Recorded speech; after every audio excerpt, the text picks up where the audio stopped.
Hello, my name is Matt Windle, and I will be going over our preseason parent meeting. Thank you for taking the time to watch this video and these slides, where we will be going over our student athlete expectations and our parent expectations going into this year's seasons. First is our athletic mission statement. The purpose of PCA athletics is to produce well-rounded young men and women who exhibit outstanding Christian character on and off the field, and use their gifts and passions for sport to bring glory to God. As an integral part of the educational process, the athletic program should always conform to and support the objective and standards of Plymouth Christian Academy and Calvary Baptist Church. The total educational curriculum must take precedent over the athletic program. Athletes should strive for educational excellence. As you can see here is the general kind of list of athletic department objectives. Number one being to bring glory back to God and enhance the student-athlete experience. You'll see throughout our gym signs and the way our teams break down before and after games, or kind of social media posts, that everything that we do on the court and off the court is for Him, or for God. The way that we play, the way that we react to bad calls, the way that we handle conflict with opposition, or even with teammates and coaches. We want to do everything we want to bring glory to God for. Number two, we want to provide students with the opportunity for physical, mental, emotional, and spiritual development.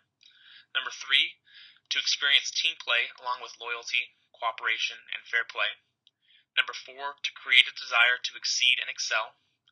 Number five, to practice self-discipline and emotional maturity while learning to make decisions under pressure. Number six, to develop an understanding of the value of extracurricular activities in a balanced educational experience. Number seven, to demonstrate good sportsmanship at all times. And number eight, to develop leadership qualities and skills. Here's some main ways that you can stay connected with our athletic department in all things regards to post-game articles, schedules or schedule changes, final score updates, streaming information. You'll see at the top here is our PlymouthChristianEagles.com. That's our athletic website, which is the main source of information that you'll want to go for. You'll also see our Facebook, Twitter, and Instagram handles.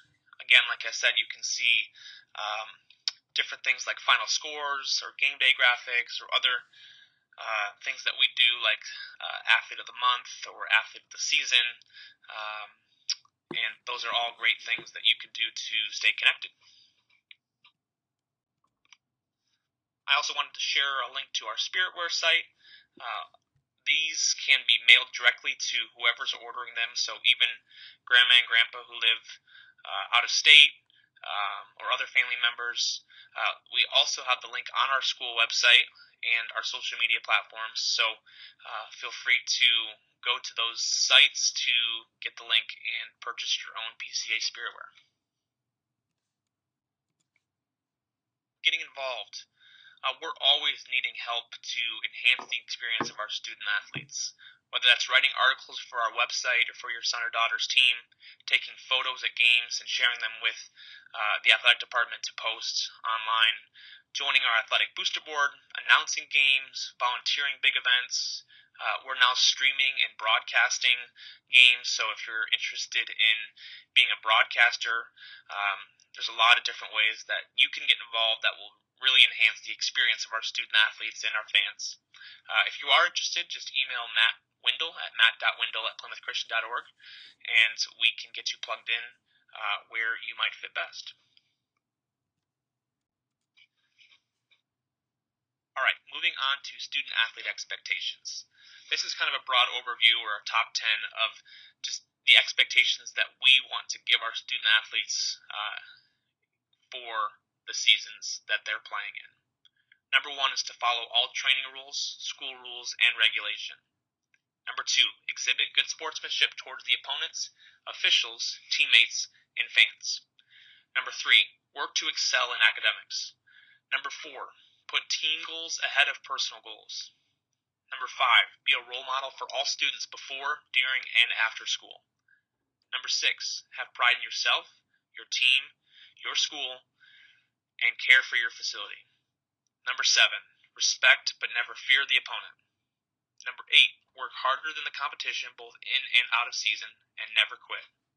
Number 9, be on time and prepared for practices, meetings, and games. Number 10, accept the rules, learn from the mistakes, focus on the goal, and never give up.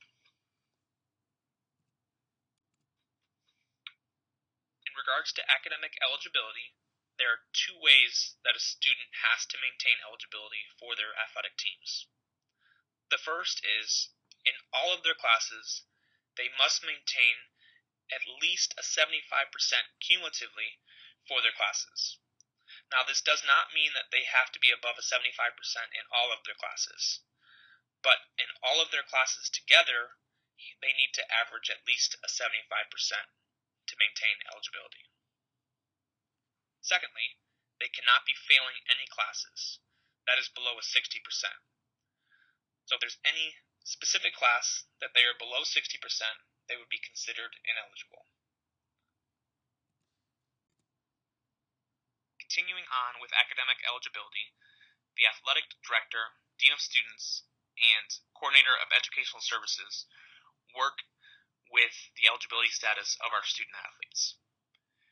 Grade reports are sent to us on a weekly basis, and if we see a student is below the average of 75% or is failing any classes, we first let that student know. They go through a series of accountability checks, and by the end of the week, if those grades are still either below failing or overall below a 75%, they would be declared ineligible for that next week.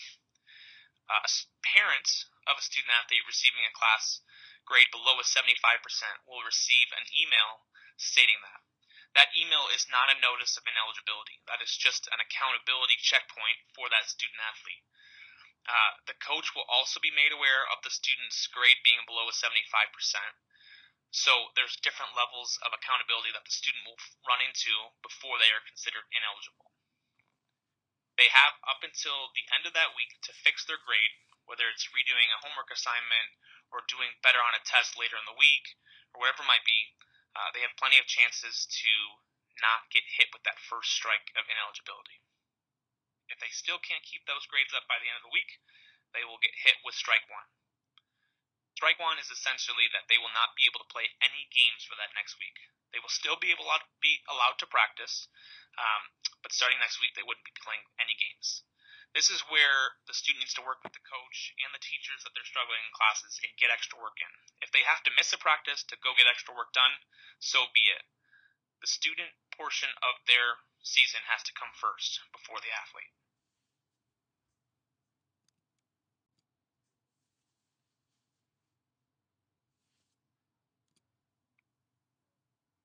Next is our attendance policy. First, athletes will not be excused from classes or games without athletic director or principal approval. We call these early dismissals, and the process for an early dismissal is that the coach needs to request to the AD of that early dismissal. The AD will then approve it or deny it. If it is approved, they will give the coach the details and times of that early dismissal so that the coach can let the families know, and the AD will let the teachers know so that everybody's on the same page. Next, athletes are required to be in school for more than half the school day to be eligible for practice or games. Exceptions must have prior approval from the principal or athletic director. So if a student is going to miss more than half the school day, but they feel that it could be an exception, they need to email the athletic director the details of why they're missing so that we can talk with the principal about whether or not we can approve that exception. For medical and dental appointments that will take a student away from school for more than half the school day, they need a note from that caregiver's office for the athlete to be eligible to participate. A parent note will not suffice in this instance. If a doctor's appointment takes you away from the school for less than half the day, so 3 hours or less, then a note would not be required. Alright, this slide is in regards to athletic commitment. One of the goals of the PCA athletic department is to help teach the value of commitment. Paul, in the Bible, admonishes us to finish the race. When participating in athletics at PCA, the athlete agrees to commit to their team or teams for an entire season. When a student removes themselves from a team, this punishes the coach and the entire team. For that reason, quitting any time after 2 weeks into the season will make that student ineligible for his or her next sport of choice. So if they quit a team in the fall season, that student, if they plan on playing a winter sport, would not be eligible to play for that sport.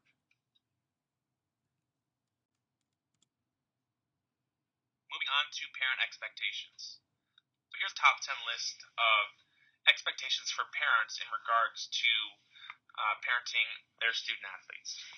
Number 1, make sure your child has a positive sports experience. Number 2, have your child at all practices and games. Number 3, practice with your child at home. Number 4, come to games as often as you can. Number 5, cheer positively. Number 6, allow the coach to coach. Number 7, let the officials officiate.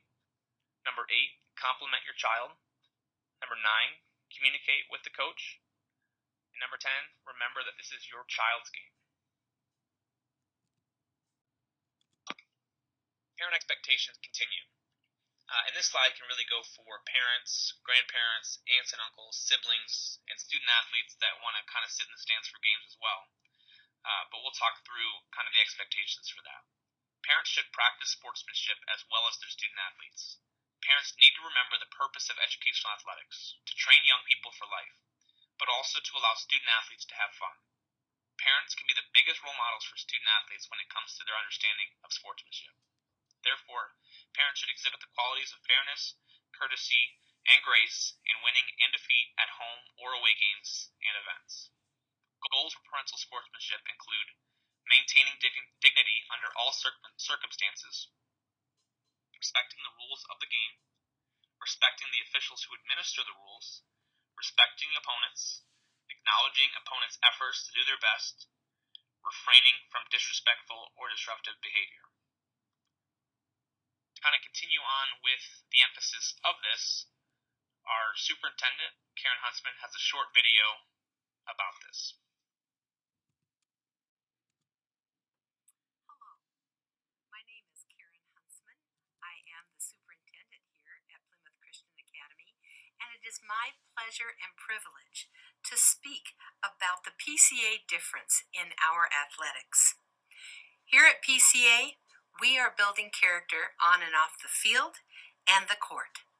The purpose of Plymouth Christian Academy's athletic program is to produce well-rounded young men and women who exhibit outstanding Christian character on and off the field and on and off the court. We hold to the core belief that the character of our athletes comes first and that Christ-like behavior isn't left on the bench, but carries over into every endeavor of life. Plymouth Christian Academy athletes are encouraged to do their best. They're encouraged to function as part of a team and to develop their God-given abilities for His glory. Regardless of whether we win or lose, PCA teams should strive for respect and dignity on and off the court and fields. At all games, we encourage our athletes to show Christ in all their actions that they do. We also want to encourage all visitors, all parents, all families attending the game to cheer enthusiastically. But we're only going to use positive messaging to our visiting athletes, coaches, and referees. That's the PCA difference. We are looking forward to seeing you this year. We are looking forward to celebrating with you as our athletes show what God has given them. Thank you so much, and I'll be praying for our year. Take care. What does a positive parent look like? In the next few slides, we'll talk about some points of emphasis that you can have with your child here at PCA. Number one, play for the enjoyment of the experience. Do not make the focus about scholarships for college. Be a positive motivator. A good rule of thumb is 4 positives for each negative when it comes to criticism. Do not degrade the coach or his staff. Use opportunities to reinforce life lessons that everyone makes mistakes, including coaches.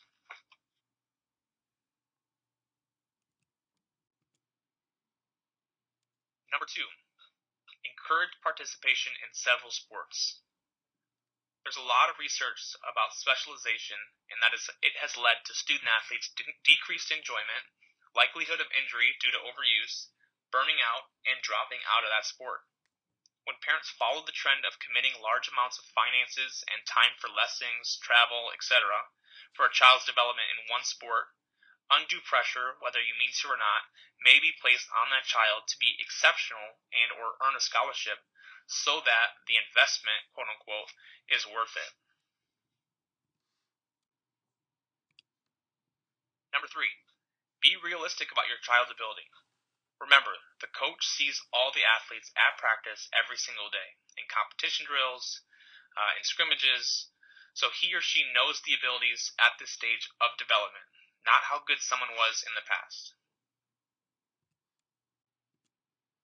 Number 4, emphasize commitment to the program, but never sacrifice academics for athletics. Encourage good decision making. Encourage your child to be a leader. All team members have leadership responsibilities, not just captains. And this is emphasized in all of our sports. You don't have to be the leading scorer or play the most to have an impact on the team. Each member of the team has, especially on a championship team, value, whatever role they might be playing. It's about how they handle that role for the betterment of the team and the team in mind. That's not to say that athletes need to be complacent in the role that they have. They always have opportunity to improve and get better and have a bigger role, but it's just about what you're doing in that role and the attitude you have with it.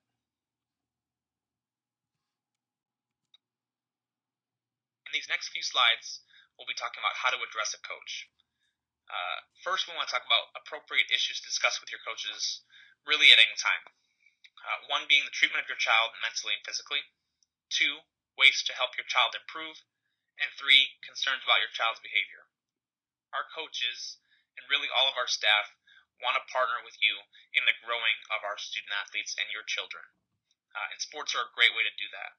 So if you see issues, whether it be in your house or what you see on their social media accounts or whatever it might be, we want to work with you to help improve those habits, improve your child's maturity, and help them grow as young men and women.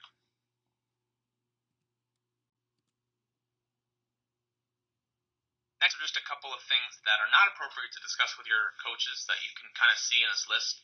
Number 1 being team strategy. 2, play calling. And 3, other student athletes.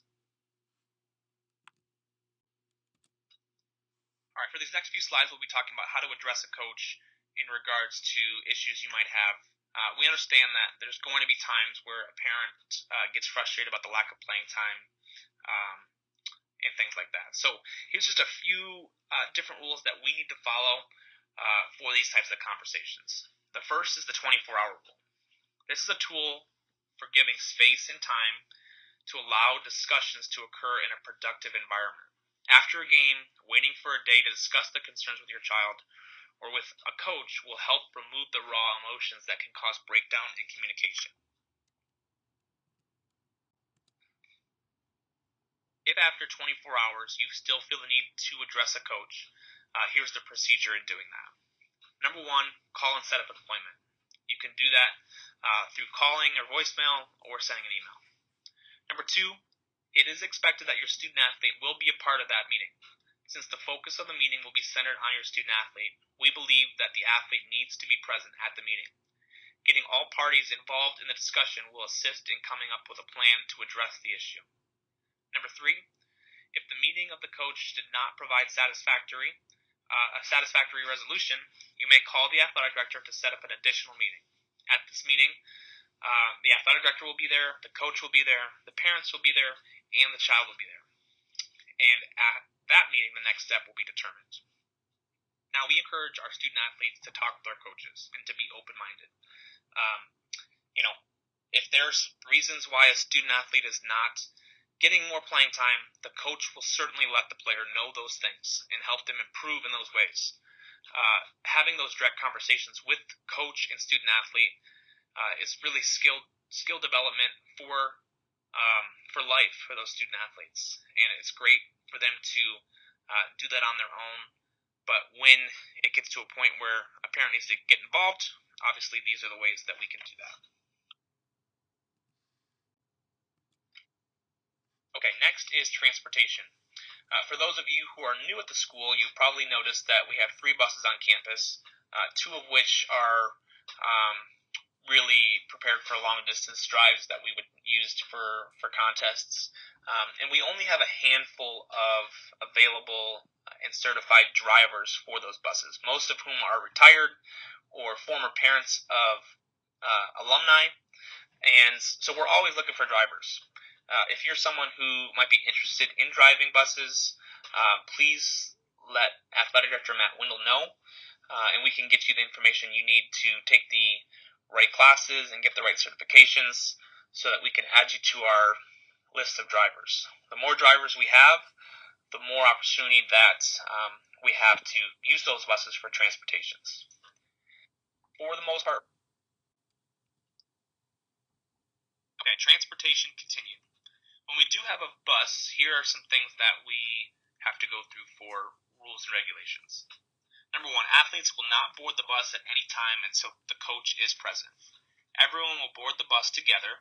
Coaches should verify before leaving that all athletes, coaches, and managers are present. Number 2, all athletes must travel with the team to away contests when using transportation. We have such a difficult time getting transportation, so that when we do have it, we want to make sure that it's being used by everybody. Number 3, the athletic director may approve athletes leaving with parents in extenuating circumstances. This must be done in writing and initialed by the athletic director prior to the departure. So it's recommended that a student come into the athletic director's office or a parent send an email with the details of why they want to go home with their parent after a game. So that can be done during the school day, and then that will give the athletic director time to approve that request and give it to the coach so that they're made aware of it prior to leaving for the game. 4, no bus will leave unless the coach or chaperone is on the bus. Number 5, any athlete violating the transportation policy may be removed from the team. Okay, uniform. This is actually copied and pasted right from our participation form, so it's kind of in the wording of you, the parent, and you, the student. So I'll just read these from top to bottom. Students that turn in uniforms that are not clean will be charged $10. If the uniform is torn or equipment is damaged, we will bring it to the attention of the coach so that it can be repaired. Any damage to the uniform or equipment while in possession may result in the replacement of the uniform or equipment. There may be a replacement fee. Uniform or equipment that needs to be returned within a week of the last game. Failure to return the uniform or equipment within that week will result in a $20 late fee. There is a $5 late fee for each subsequent week that the uniform or equipment is not returned until report cards are issued. Student athletes will not receive their report card until the late fees owing are paid and the uniform and equipment are returned.